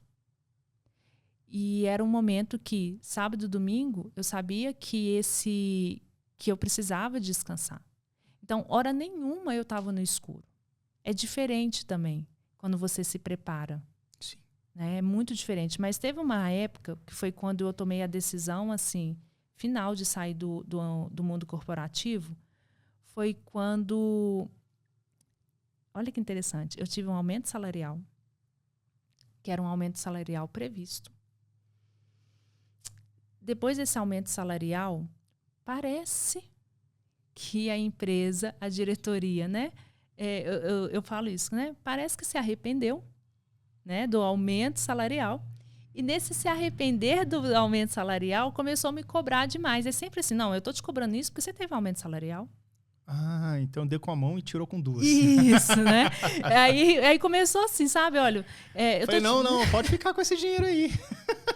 Foi mais ou menos nesse sentido. E aí eu comecei aí nesse momento eu comecei a acessar o estresse interno. Uhum. Eu comecei a não me reconhecer porque eu falei assim, gente, o que eu estou fazendo de diferente? O que está acontecendo? A minha entrega, ela começou a declinar muito forte. Nossa, foi assim, foi fortíssimo o meu declínio. Por quê? Porque o tempo inteiro, quando eu entregava uma demanda, não tá bom, pode voltar. Isso aqui não tá bom. E aí eu comecei a perceber que depois desse aumento, houve muito essa questão assim, olha, eu aumentei, né? E você não está entregando. E aí eu sentava e falava assim, tá, mas o que eu tenho que melhorar? Não sei, mas não tá bom. Eu não tinha retorno. Feedback zero. Zero. Uma falta de autoconhecimento muito forte, assim. 0, 0, 0. E aí, nesse contexto, eu comecei a ter os sintomas muito mais fortes, eu comecei a duvidar do meu potencial.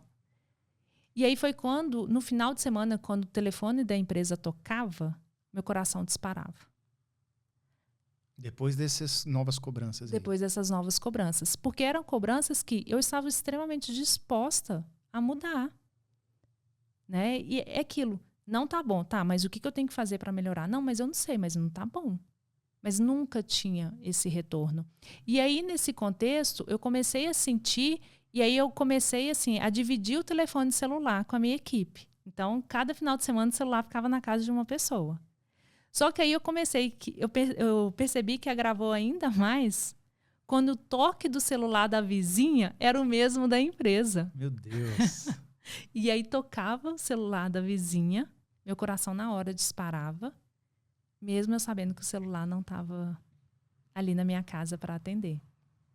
Caramba, que terrível. E aí você já percebeu que tinha alguma coisa ali. E aí eu percebi. Por quê? Porque eu comecei a desenvolver, a querer mostrar resultado, só que nem eu sabia o que eu tinha que mostrar, porque eu estava entregando do mesmo jeito. E aí todo esse contexto foi quando eu sentei com a diretoria e falei assim, olha, acredito. E eu falei dessa forma, eu acho que você se arrependeu do aumento salarial. A gente estava no mesmo nível, né? Nível de gestão. Então vamos jogar, né? Vamos jogar limpo. Eu gosto disso. Eu acho que você se arrependeu com relação ao aumento salarial. E ele assumiu que ele se arrependeu. E aí eu virei e falei assim, olha, então eu acredito que eu não estou atendendo mais as suas necessidades. Né? Você não sabe me explicar o que eu preciso melhorar. né? Já que você não o salário está alto demais para minha entrega, mas me fala o que eu preciso, né? E você não sabe explicar. Então eu acredito que eu não me encaixo mais na sua equipe. Se você quiser tomar uma decisão, pode ficar à vontade. E aí foi quando a gente chegou nesse contexto de tomar uma decisão desse desligamento. Faltando no dia, tá?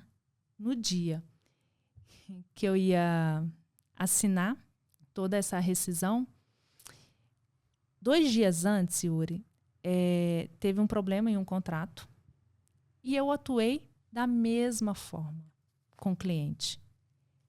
E aí chegou, né? Chegou na diretoria, sua gerente de RH, né? Diante desse problema, ela apresentou esse projeto aqui, tá ótimo, gostamos demais. Aí ele chegou na minha sala e falou assim, é isso que eu quero isso. Eu disse assim, mas eu faço isso. Aí ele virou e falou assim, pode rasgar a sua rescisão. Aí eu virei para ele e falei assim,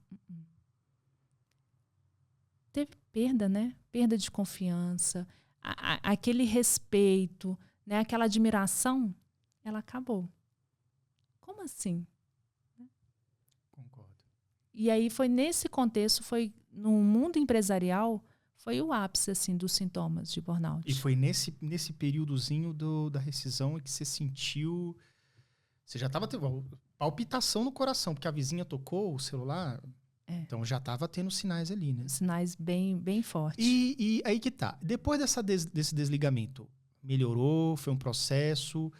Muito. E eu quero trazer aqui para você também, para quem tá assistindo agora, talvez veja um corte, alguma coisa assim, do tipo assim, às vezes existe a questão do ciclo. Isso. Tipo assim, cara, beleza, fui feliz, ganhou o salário, ganhou um aumento, o cara se arrependeu, começou a cobrar, aí deu uma estrambelhada na engrenagem.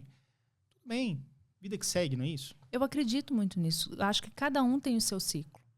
E talvez naquele momento, eu acho que eu também não estava entregando da melhor forma não possível, porque se ele estava reclamando tanto, né, tinha algo ali, só que infelizmente ele não sabia sinalizar. Então, nessa falta de sinalização, os dois, né, ficaram perdidos. Então, eu acredito, ali eu percebi também, Yuri, que o meu ciclo ele tinha fechado. Eu sou a favor disso. Eu acho que todo mundo tem um ciclo e a gente tem que reconhecer. Ou, às vezes, você não está atendendo mesmo as necessidades da empresa, ou, às vezes, a empresa, você já está num patamar que a empresa ela não supre mais. Pode acontecer. Né, o seu potencial. Não tem mais o que fazer. Não tem mais o que fazer, porque se é aquilo, a pessoa ela quer mais, ela pode mais, mas a empresa ela tem uma limitação. Sim. Tá tudo bem. Cara, isso também tem a ver com relacionamento, tá? Às vezes o relacionamento tá ruim e a pessoa vai arrastando.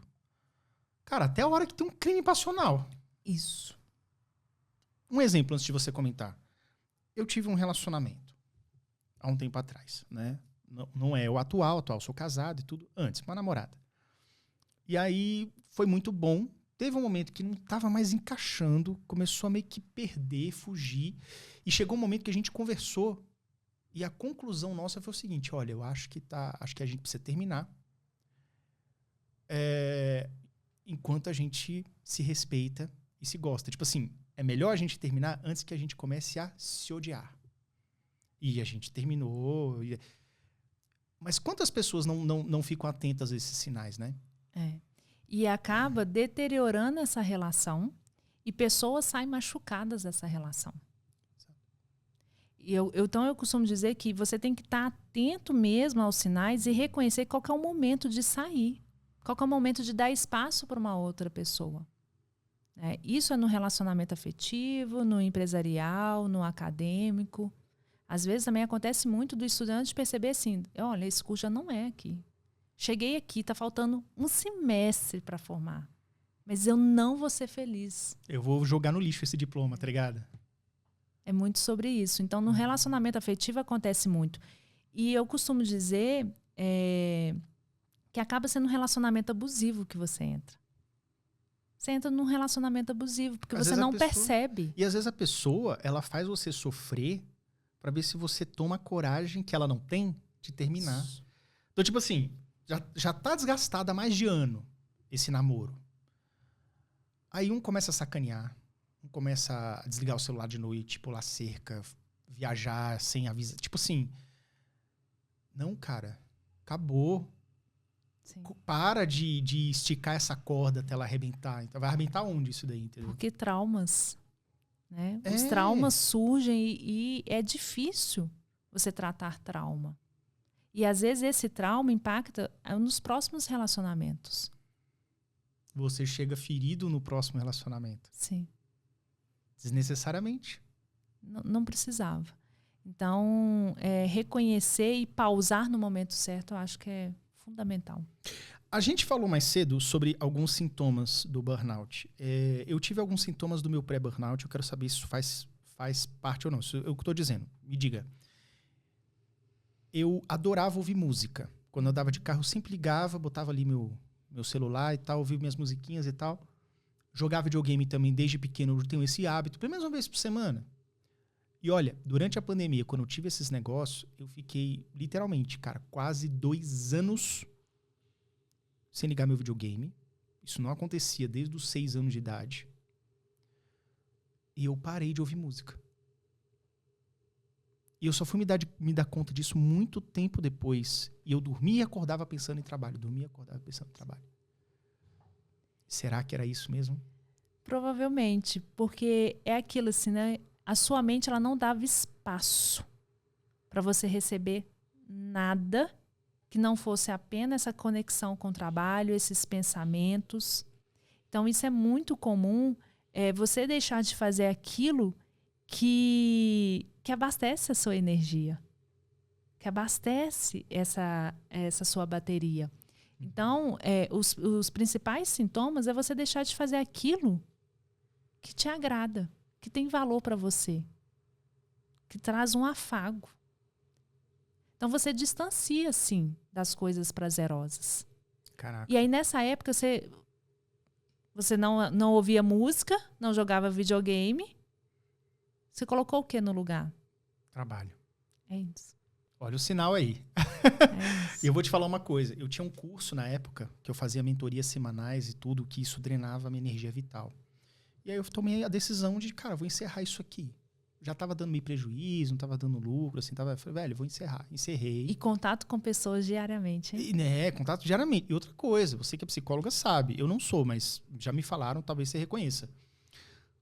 Você conversar com alguém e ouvir as dores dela, aquilo drena a sua energia também. Muito, muito. Não é? No final do dia, eu falo do final dos meus atendimentos, tem dias que, assim, eu não sou ninguém. Exausta. Eu só quero um banho, né? Eu ligo a minha... Aí eu começo o meu ritual de energia, sabe? Assim, para abastecer essa bateria, para puxar essa energia de volta.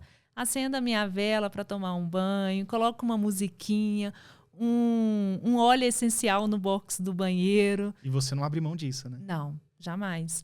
Mas o contato com pessoas, principalmente pessoas que demandam de você, esperam resultado, essa conexão, ela baixa a sua energia totalmente.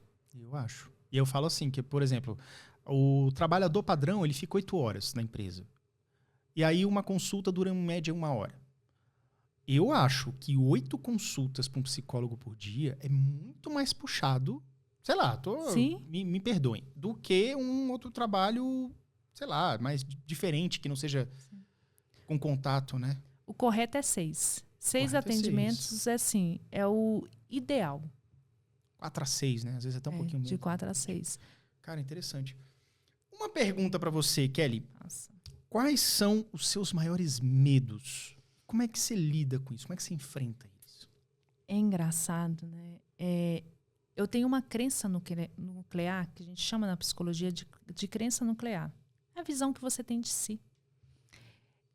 Eu tenho essa crença e não tenho vergonha de comentar sobre essa crença, porque hoje ela está muito mais flexibilizada, que é a crença de incapacidade. Eu tenho muito essa crença de incapacidade. E aí, diante dessa crença de incapacidade, eu faço de tudo para não acessar essa crença de incapacidade, porque eu tenho medo de acessar essa crença de incapacidade. Ao longo da minha trajetória, tudo que eu vivenciei de alguma forma, desenvolveu essa crença de incapacidade. Tudo foi muito difícil, tudo é aquilo assim, né?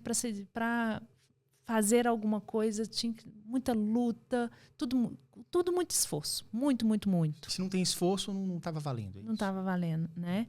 E aí, nesse contexto, eu tenho esse sentimento de incapacidade.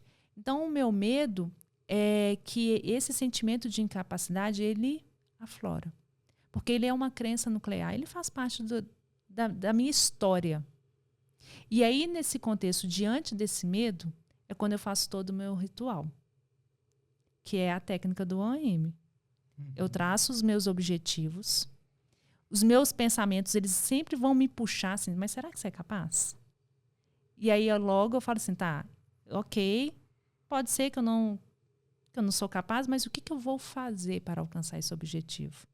Porque tem técnicas, tenho que desenvolver habilidades, o que eu preciso fazer? Tenho que estudar, e aí eu traço o meu objetivo, e aí eu começo a monitorar. Então, esse hoje é meu maior medo. Todo mundo tem um medo. Você tem o seu medo? Tenho meus medos, sim. Medo de não dar conta. Essa crença de incapacidade também. Ela bate aí de vez em quando? Mas eu vou te falar uma coisa. Sabe como eu comecei, não a perder, talvez não acessar. Eu acho que o que você falou é muito legal. Que a gente flexibiliza, né? Flexibiliza. É tipo assim, cara, eu não tenho como matar isso. Isso, ótimo. Mas eu vou deixar ela numa gaiolinha presa ali. Eu já sei como prender na gaiola. Aí eu coloco na gaiola.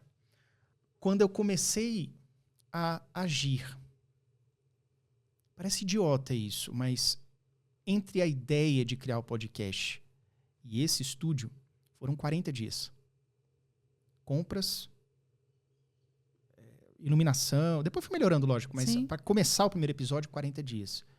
Então assim, mas e se eu não souber falar? Mas e se cair a energia? Mas aí, não, cara. Sim. Tô nem aí pra isso, tipo, se dane, entendeu? Então, quando eu comecei a fazer, quando eu comecei a agir, quando eu comecei a ir no Congresso para conversar com os deputados, quem sou eu para falar com o deputado sobre a causa TDAH? Falei, olha, talvez eu seja alguém que tem TDAH e é isso que eu preciso. Uhum. Hoje eu já falei com centenas de deputados. Já estou fazendo as coisas, entende? Sim. Com a ajuda de várias pessoas, mas enfim. Quando eu comecei a dar o segundo, o terceiro, o quarto passo, eu falei assim, cara, eu acho que eu sei andar. Na verdade... É importante, né? E você, aí que tá. E eu acho que a melhor aprovação que tem é a tua pessoal. Sim. Não que alguém diz, você consegue, que o pai fala pro menino. Não, mas às vezes você, como adulto, você não tem mais papai para dizer isso, você mesmo que tem que dizer para você que você consegue. É isso. Essa validação, né? Uma autovalidação, talvez. Essa validação pessoal. E é assim que a gente flexibiliza os nossos maiores medos e as nossas maiores inseguranças. Porque sempre eles vão bater na sua porta. Só que a diferença é você abrir e deixar sentar. Deixou sentar no seu sofá, talvez ele vai ter dificuldade mesmo, você vai ter dificuldade de colocar esse medo para fora ali. Eu já li em algum lugar que aonde você tem medo ou desconforto é ali que você tem que estar. Isso. Por exemplo, você é psicóloga, aí você é recém-formada. Aí, não sei se eu vou falar sobre burnout. Tô acabando de estudar, começando a estudar isso aqui. Aí, às vezes, esse medo, né, que... não, acho que é isso aí mesmo que você tem que fazer. Sim. Você acha? O medo e a insegurança, ele é importante. É através do medo e insegurança que a gente se movimenta. Ele gera estresse. E vamos levar em consideração que estresse é bom. O estresse, né, da forma que eu trouxe, ele é adoecedor. Mas o estresse no nosso cotidiano é ele que gera esse movimento de tirar você dessa zona de conforto. Luta e fuga. O problema é você permanecer por muito tempo nessa luta e fuga. Então, esse movimento, ele é extremamente importante. De você agir, de você ir lá e o que eu vou fazer para alcançar esse objetivo e validar que eu sou capaz. Cara, é sensacional. E uma outra coisa, você tem algum arrependimento na sua vida e trouxe alguma lição para você? Consegue puxar? Arrependimento, eu não tenho arrependimento, não. Não tenho. Sabe por quê? Porque se você tiver arrependimento, você fica muito preso no passado, né? Claro que teve coisas que aconteceram que foram extremamente desconfortáveis. Completamente desconfortáveis. Mas falar que é arrependimento, porque senão se a gente traz essa palavra arrependimento o tempo inteiro, a gente vai acessar. E é como se não tivesse valido a pena ter vivido. E valeu. Teve aprendizado. Então, teve muito, ao longo da minha trajetória, teve muito arrependimento de não ter se posicionado, de não ter comunicado, de não ter falado. Nossa, muitos ao longo dessa trajetória. Mas eu sempre soube reconhecer que aquilo ali, de alguma forma, eu acessei aquele desconforto, eu tive aquele arrependimento, mas eu sempre tentei puxar, sabe, Yuri, assim, qual que é a lição disso? Você não ficou se remoendo, Não. chorando na cama em posição fetal. Eu não tenho esse perfil. Tipo assim, beleza, deu ruim, mas o que eu tiro de lição disso? Sempre tem algo bom. Sempre, sempre, sempre. Mesmo no pior momento. Depois, quando você olhar um pouquinho ali para trás, você vai perceber assim, foi importante. Ótimo. Então, não fique presa ao arrependimento. Porque se você fica presa ao arrependimento, você entra na depressão. Porque depressão é pensamento do passado. Excessivo, né? Excessivo. Então, pessoas que têm culpa, arrependimento, têm uma tendência gigantesca de ter depressão. Caramba. E aí, né, outra dica, depressão é pensamento do passado, ansiedade de futuro, pensamento de futuro, e burnout, pensamento do presente. E me fala uma coisa, o que você costuma fazer para desligar do mundo, assim? Para dar uma recarregada na pilha que você fala? Você fala todo dia é importante. Desligar do mundo foi pesado. Desligar do mundo, assim, do cotidiano. Do cotidiano. Digamos. Yuri, no sábado e domingo eu dou essa liberdade de não fazer nada. E você cumpre? Eu cumpro, com maestria. Amo não fazer nada. Dá aquela desligada gostosa no celular? Não sei se eu tiver o celular da empresa, sei lá. Não, eu amo. Eu não tenho vergonha nenhuma. Assim, faz alguma coisa. Não. Lê um livro. Não quero ler livro, não. Lê esse livro novo de psicologia que saiu. Não vou ler nada de psicologia. Nada, não quero. É trabalho. Então, eu não tenho essa preocupação de desligar. Não tenho mesmo. Mas eu tô puxando isso também para dia de semana. É mais difícil o dia de semana, né? É mais difícil. Mas eu tenho buscado fazer movimentos para abastecer e para dar uma desligada. Mas no final de semana, para quem tem essa dificuldade, comece pelo simples, tá? Às vezes você não vai conseguir todo final de semana, mas programa 2 finais de semana para isso. Começa com 2 finais de semana. Vai aos poucos. Quer 2 ainda tá muito, então coloca 1. Depois você intensifica para 2. Mas se você conseguir colocar 2 finais de semana, significa de 15 em 15 dias, você consegue fazer essa desconexão. Sensacional. E aí a minha sugestão não assistir nada que puxa aquele assunto do trabalho, não ler nenhum livro, nenhum filme, documentário. Vai viver, vai caminhar, vai pegar sol, vai colocar o pé no mato, na terra, vai viver a simplicidade da vida. Eu acho que falta muito isso, né? Viver essa simplicidade. Cara, sensacional. Kelly, todas as pessoas que vêm ao podcast Tudo em Mente, ao final, eu peço para que deixe uma mensagem para quem está assistindo a gente. O que você quiser do seu coração. Tem essa sua câmera aqui, que o pessoal está olhando. O que você gostaria de dizer para quem está ouvindo a gente? Vamos lá. Pode ser 2 coisas? Pode. Então, vamos lá. A primeira é que burnout, vamos desmistificar, não é mimimi. Ao ponto que ela foi incluída como doença ocupacional. Uma pessoa que tem burnout, ela necessariamente não precisa pedir demissão. Ela consegue se afastar um pouquinho e retornar ainda melhor, com mais autoconhecimento, com uma comunicação extremamente assertiva e pronta para solucionar todos os obstáculos, todas as demandas que vêm pela frente. Terceiro, tá? Burnout não é para os fracos. Burnout é para todos. Até para você que considera que é para os fracos. Eu acho que essa é a primeira mensagem. É desmistificar esses 3 pontos. Que isso me assusta muito nas redes sociais. Considerar que é mimimi, falar que a pessoa ela tem que se afastar completamente daquele ambiente. Depois, quando ela volta do afastamento, ela não consegue voltar mais a atuar no ambiente corporativo. Não, para com isso. É possível. Um tratamento adequado fortalece essa pessoa. E principalmente que é para os fracos. Né? A outra mensagem, que eu gosto muito de uma frase, e que eu presenteei os meus pacientes e trouxe também essa xícara para você, que eu coloquei essa frase na xícara. Essa xícara tá aí? Tá ali. Pessoal, teve uma mágica aqui que ela conseguiu pegar aqui a caneca. Vamos lá, mostra pra gente. Bom, essa caneca eu presenteei os meus pacientes e estou presenteando você também. Que ele é um convite, tá? Ele é um convite para você diariamente. Olha isso aqui. Eu vou pegar aqui e mostrar para vocês, tá? Tire um momento para você. É o que está escrito aqui no livrinho. Sim.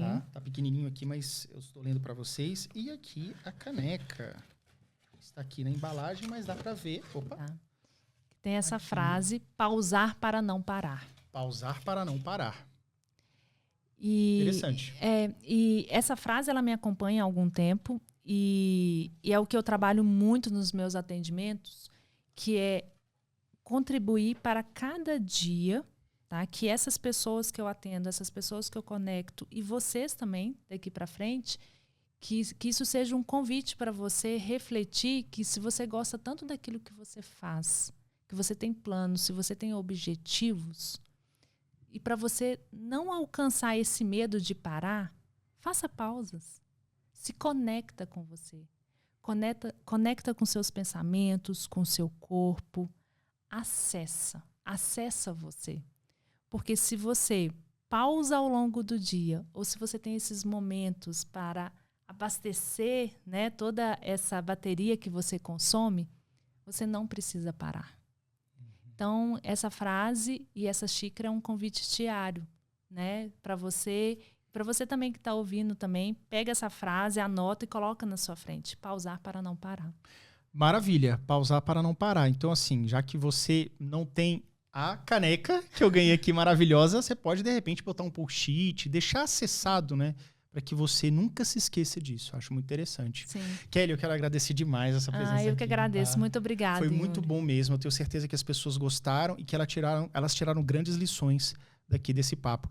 Para quem conheceu você hoje e tal, como é que as pessoas te encontram? Você tá onde? Eu tô na rede social, tanto o Instagram quanto o TikTok, kelly.cfreitas. Kelly.cfreitas. Em todas, né? Esse mesmo arroba, né? Legal. A gente se encontra por lá. Com certeza. Uhum. Gente, eu quero agradecer muito, tá? A audiência de vocês também. Não se esqueça de curtir, compartilhar esse vídeo com todo mundo. Se inscreva aqui no canal. Se inscreva também no canal de cortes do podcast Tudo em Mente, que tá aqui. O link na descrição também. As redes sociais dela também tá aqui no link da descrição. E é isso.